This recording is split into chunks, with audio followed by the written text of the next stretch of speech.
Without any further ado, I'm going to introduce my friend, Craig Callaway.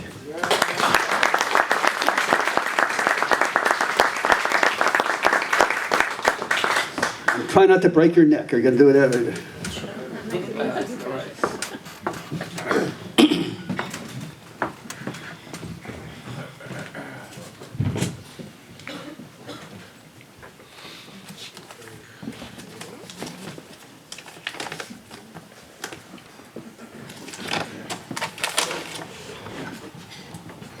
Good morning, everyone.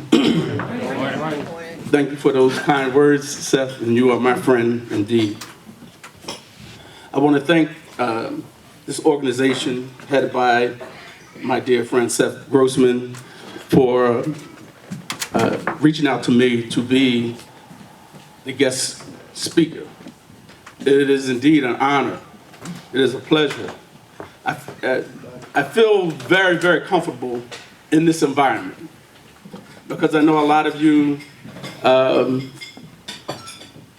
probably did not like my politics because I was made losers into winners. But if I could, I want to give you a little bit of background on my life, and you'll understand where I came, from where I came and how I got to be to where I am today. My parents were very involved in politics. And just a little humor, my mother used to tease my dad, and she would always tell him, yeah, you're not a real Democrat. You voted for the gentleman, the senator from Arizona, Barry Goldwater. So my father wasn't a staunch Democrat. He was one who understood that you have to make your party not own you, make your party earn you. And I never forget that. And that's pretty much my motto. That's my philosophy, is that I will never be owned by anyone. And I will say to you, all of you, this statement is that Craig Callaway will never ever be a Democrat again in life.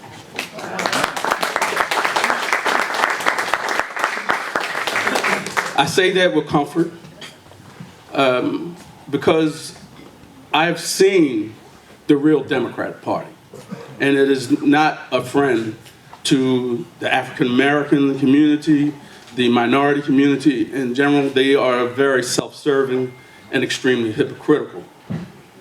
So when I started making the transition into including others into my work, that's when the Democratic Party turned on me, and it's been a battle ever since. They have tried their level best to destroy me, but that's not going to happen because they didn't create me. So, as Seth alluded to, was with the election with Jim Whalen and Mayor Langford. But prior to that, we started, me and my brother and me, we started, my brother did a lot of research on the vote by mail. Then it was called the absentee ballot. Mm-hmm. And our first victory was when Robert Johnson, who ran for city council against the president of city council, Rosalind Norrell Nance. And in the primary election, not the primary election because it wasn't a partisan election, it was nonpartisan. They had a runoff system if you didn't get 50% plus one vote. And Rosalind Norrell Nance did not get 50% plus one vote, and Rob Johnson was the runner-up to her. So they had an election, a runoff election. that's when my brother David, when we started doing research on the absentee ballot, he saw a clause in there which pertained to the messenger voting. So that's where it started. My brother said, listen, this is what we have to do. Because we had some unsuccessful elections, even though we registered a lot of people to vote, we still were unable to get them to the polls, even though we had a lot of relationships with a lot of people, and they made promises that they would come out and they would vote. But we came to understand that a lot of the people who we registered to vote, their preoccupation with mundane things was, more important than taking time to go. We knocked on their door, taking time out to go to the polls. We knocked on their doors. We knew they were home. We saw them come to the people. We just couldn't get it. So that's when my brother, as I said, my brother David did the research, and we started the messenger ballot process. And we was able to defeat Rosalind Norrell Nance. Robert Johnson became the council person of the 2nd Ward of Atlantic City. And we were very confident that we was going to win because we knew so many people in that area. So how could Rosalind Norrell Nance we knew that she could not defeat us. So we succeeded, and we wound up in court, and the judge ruled in our favor that there was nothing fraudulently done, and that the election would stand, and Robert Johnson became the 2nd Ward council person. And then shortly thereafter, we made that marriage with the Democratic Party, and they wanted, they embraced us because they knew that we were able. We started something and shook up the political world in the city of Atlantic City. And so that was the genesis of our steps to being who we are and where we are today. I'm going to talk a little bit of background about as I started talking about my parents. I'm number 9 of 13. My brother David is 10 of 13. So one thing with us having so many siblings, that's what made us. We know pretty much all the families in Atlantic City, and that's what it was. We knew people. Our brothers and sisters knew people. Of course, my parents and our neighbors, and it was so easy. It was so natural because we all went to schools in the same areas, and then our children, and now our grandchildren.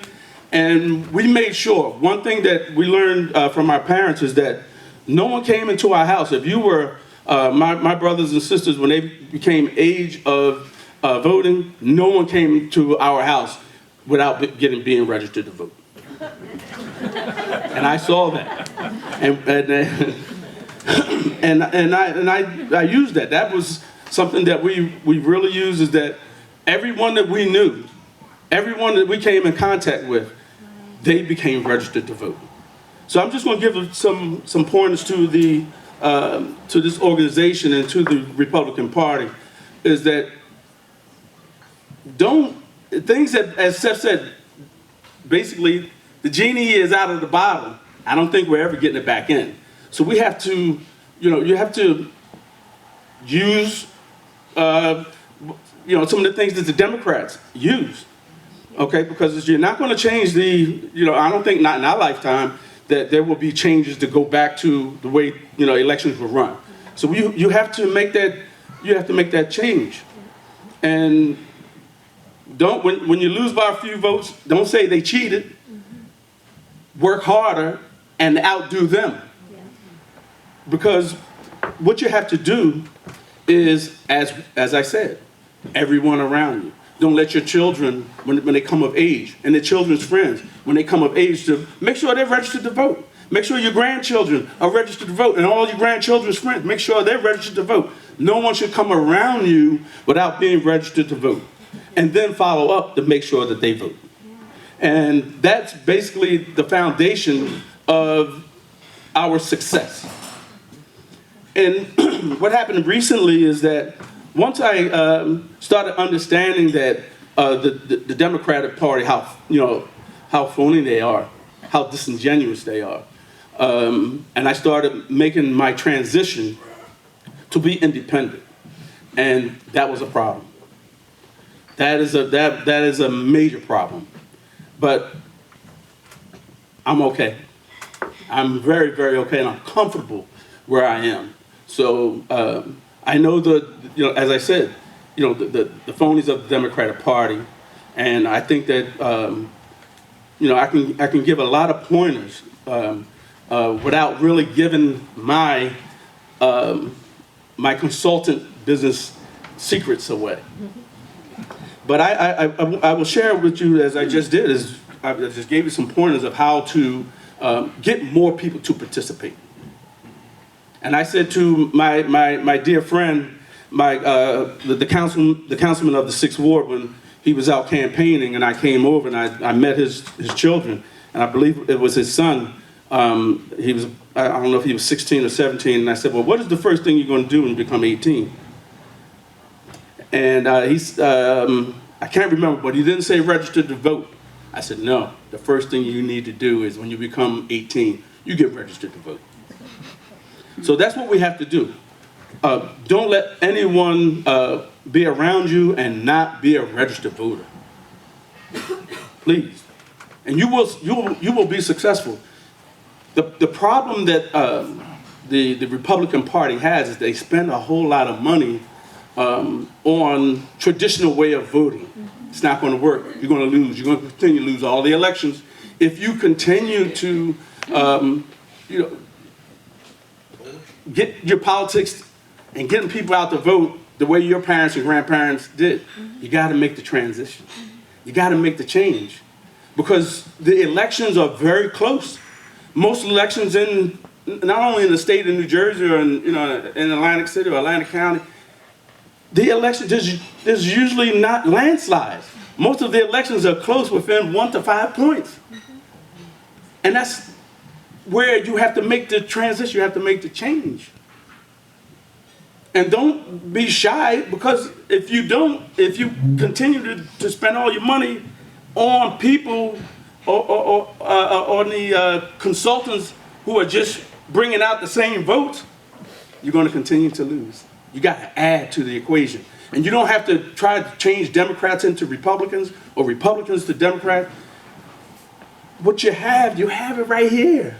You have it right here. If your local elections, your school board elections, your council elections, your commissioner elections, try it. And I guarantee you will. Those people who you want to represent you will be successful. But you always have to hold your elected people accountable and make sure that they understand that they were elected by you and they are there to make sure your issues are at the forefront and not the status quo at either party. Make sure that they represent your interests and hold them accountable. And once they understand that if you get off the farm, you get out of office, and you got to hold them accountable. And that's pretty much my motto. And I've tried my best, and I have been successful at it. And that's why a lot of people, the status quo people, do not like me. I want to give a little even more background about my consultancy, my consultant business that where I really took off. I was involved in the John Kerry and the Bush election. I was in Florida. It was a friend of mine who was from Boston. He was very, very close to the Kennedy family. And he worked for Senator Kerry. And he took a liking to me and I took a liking to him. And he introduced me to John Kerry. I met John Kerry at the Atlantic City airport, and him and I sat down and talked with my friend Jose, and he hired me. But his problem is that he hired me too late. I was in the I-4 corridor, which is in the area of Pinellas County and St. Petersburg, Clearwater, and then I also ventured over into Tampa Bay, Tampa, Florida, and I was successful in doing some things, but you brought the best person in too late. The Jesse Jacksons and Al Sharptons, they took all the money and brought nothing to the plate, nothing to the table. And that's what happens is that you get the charlatans and the people who say, they're there for the people, we're going to do. They're only there to stuff their pockets. And I was kind of frustrated because I knew that if I would have been involved in earlier, George W. Bush, we would have defeated him in Florida. There's no doubt in my mind. But I'm not cocky. I'm just very, very Confident. Assured. Yeah, I am assured too. I'm confident. I'm very confident that I have a gift that I recognize, and that is that my ability to attract people to me without even trying, and that is something that was gifted to me, and I'm grateful to the Creator for giving me that. So that is really more of my success story than any, is my ability to interact with people. And as one of my backgrounds when I first really started interacting with a lot of people is when I became a mercantile inspector at the city of Atlantic City in the 80s, shortly after casino gambling, and I came in contact with a lot of immigrants from South Asia, from North Africa, from Egypt particularly, and they were really giving them a hard time, with the licensing process, with the inspection process, and I'm just a fair person, and I don't like people to be mistreated, and I started interacting with them and helping them and make sure that make sure your paperwork is right, and and they took a liking to me, and I took a liking to them, and our relationship blossomed big time. So, and I realized that I was gifted with this gift of attracting people. As my mom would say, never bring stray cats to the house, you never get rid of them. So I'm grateful for that. And that's how I started building my relationships with people outside of just my my inner circle. I started reaching out to other people and using my friendship and helping people as much as I could to who they really had that work ethic. They wanted to work, and they wanted. That's how they created their own business. And the cab business, the parking lot business, that was their business, and that's how they prospered. And I helped them as much as I could to make sure that people didn't prejudge them and treat them in ways that was not fair.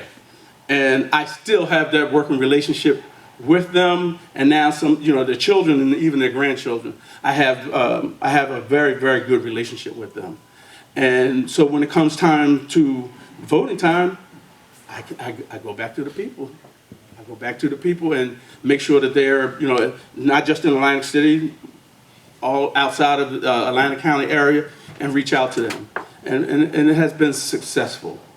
But I really love politics. But more than anything, I love people.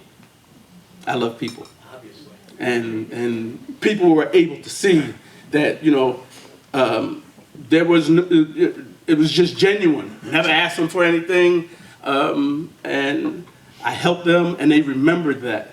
And that's how I became so popular and so successful, by using the gift that I have, and I'm grateful for that. So I just don't want to miss any of my points. I just want everyone to know that I never wanted to be an elected official. I really didn't. I never, because I understood once you become an elected official, you become less able to get things done because there's a lot of things going on. So I knew that wasn't for me because I did not want to be in a box. I have to be outside. I don't need the shackles of having all these laws and things of that nature. I knew that I didn't want it, but things happened. My family drafted me, and they wouldn't take no for an answer, and I decided, okay, I gave in. My wife and my family, they said, you gotta run. You gotta run. And I ran. But I sort of knew that was going to not be a happy ending because I'm just not the status quo person. I'm not a lawbreaker, but I just want to get things done for people, and sometimes the rules and the laws get in the way, and that's why being an elected official wasn't for me. It really wasn't. But right now, I'm free. I'm free, and I have been able to do the things that I've always wanted to do, and that is to help get the right people elected to office, and to, even when you get them, then make sure, as I said before, hold them accountable. And that's what we have to do. This organization, which was founded by Seth, is a very wonderful organization. I admire Seth very much because what he loves, I love also, and that is history. I love history. So I don't want to say too much, but one of the things too I just got to bring out, because that's probably going to come out. There was some challenges and things that with the law that I had, and I want everyone to understand. I really would love to talk about it in depth and in detail, but it's not in my best interest to do so. So my lawyers have told me, be very, very careful to what you say, because it can and will be used against you. So there's going to come a time when I'll be able to, in depth, be able to tell you exactly what took place. But unfortunately, today is not the day and is not the time to talk about that. But I promise you, if the creator of the heavens and earth gives me breath and life to be able to come back and tell my story and tell it in depth about what took place and how it got to where it got and exactly what happened. So don't be, just be patient with me. As I told my lawyer, one of my lawyers, and she said, I really don't want you to go. She says, but what I know of you, and I just met her that day, she said, but what I know of you, I know you're going to go. She said, but just be careful what you say. So I just want everyone to know that. So in closing, if I could, I want to say something about liberty and prosperity. No liberty, K-N-O-W, no liberty, K-N-O-W, prosperity. No liberty, no prosperity. When you know it, you know it. And if you know liberty, then you will know prosperity. And if you know liberty, meaning N-O, no liberty, N-O, no prosperity. So in closing, again, I just want to thank Liberty and Prosperity and my dear friend Seth for having me here this morning. And it is an honor and it is a pleasure. And you are a very warm group. And I knew that. And I know that hopefully I have won over some hearts to know that, I'm not a monster. I'm a very loving person, and I love liberty, and I love prosperity. Thank you.